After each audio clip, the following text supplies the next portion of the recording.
So Diona is going to be given for free in Genshin Impact version 1.5. So what does this mean for a typical free-to-play player like me? So I'm going to be showing you guys what I want to do with Diona, as well as what character roster do I have for DPS, main DPS support, that stuff. What weapons do I have, and what kind of artifact set I'm looking for, as well as what artifact main stats I'm looking for when I do get Diona. So we're going to be heading over to the character rosters right now. My character roster right now, and I have Shengling as my sub DPS, Amber as my support, Noelle as my shielder and healer. She's been doing most of the carrying in my team so far. Ningguang as my main DPS, Traveler as my main DPS for secondary team in Spiral Abyss, Kaya as my sub DPS, Elisa as my sub DPS, Xingqiu as my support, Barbara as my healer, although I don't use her that much, but I plan on using her in the future, and Shangyun as my future main slash sub DPS because I haven't leveled them up that well just yet. So, as you can tell, I have 2 supports for each team in Spiral Abyss, but Xingqiu actually isn't that much of a good support, defensive support pretty much, because I do need another person that does the shielding and the healing for me.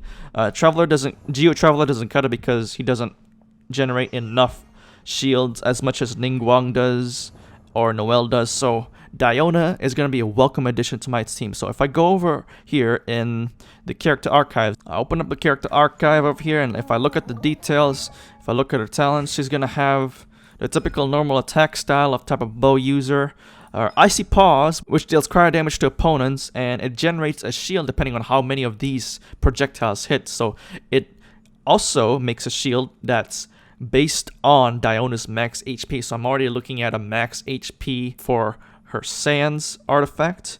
That's a choice that I could make. I'm also going to be looking for a cryo damage type of cup, as well as crit rate type of cup, because more on that later. So her burst, which I did not glance over at all, does AoE cryo damage and also heals if any one of my teammates or team members are inside it. So looking at her first talent, or looking at a 4th talent, or whichever place of talents you guys might have in mind, whoever is inside the Icy Paw shield will have their movement speed increased by 10% and their stamina consumption decreased by 10%, which is really good for support.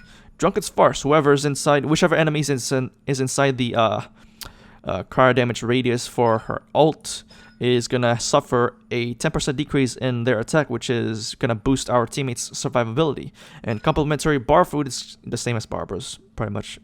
As for what level I'll be getting my Diona up to, I'll mostly be planning on getting her up to level 70, so that she can have a maximum talent of up to level 6 on her talents. And for talent priorities, I'll be prioritizing leveling up Icy Paws first, and then Signature Mix as second.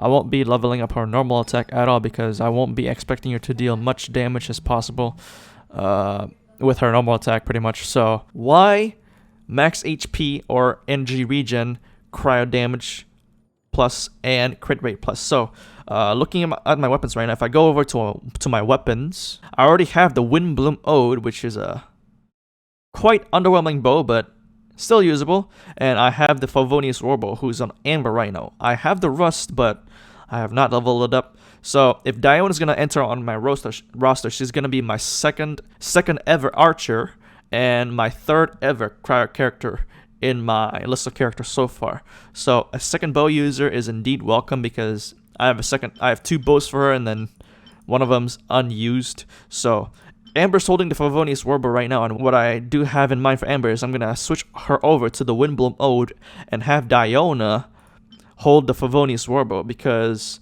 I want that energy recharge up there for her critical hits to generate an additional Animate Particle, which regenerates 6 energy for Diona to maintain her burst uptime.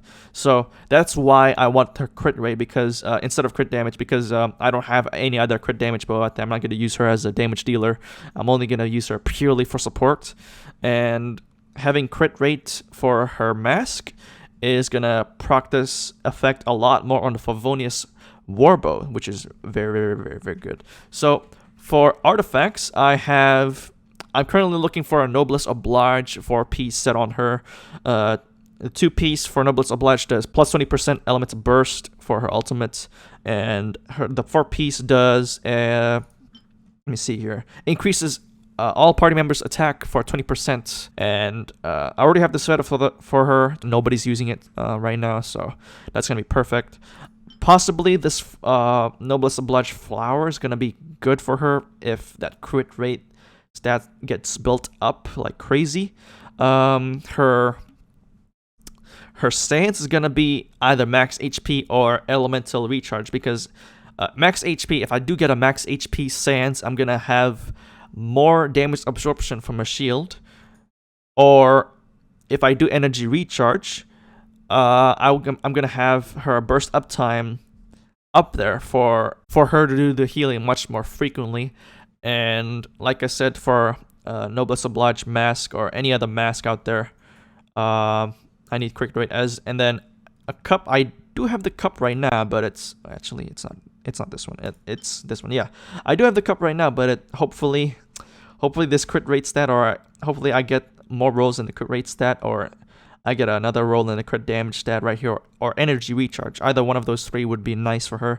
So that's my plan right now. I'm gonna be farming more on the Noblesse Oblige domain for the Noblesse Oblige sets for her.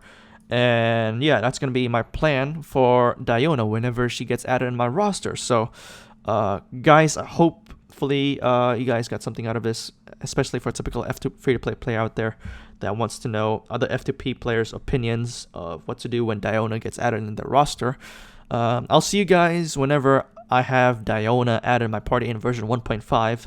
And yeah, I'll be telling you guys in the future of what kind of role I mostly use her for in Spiral Abyss, as well as a showcase of what I could do with her in the Spiral Abyss. So yeah, guys, take care and peace.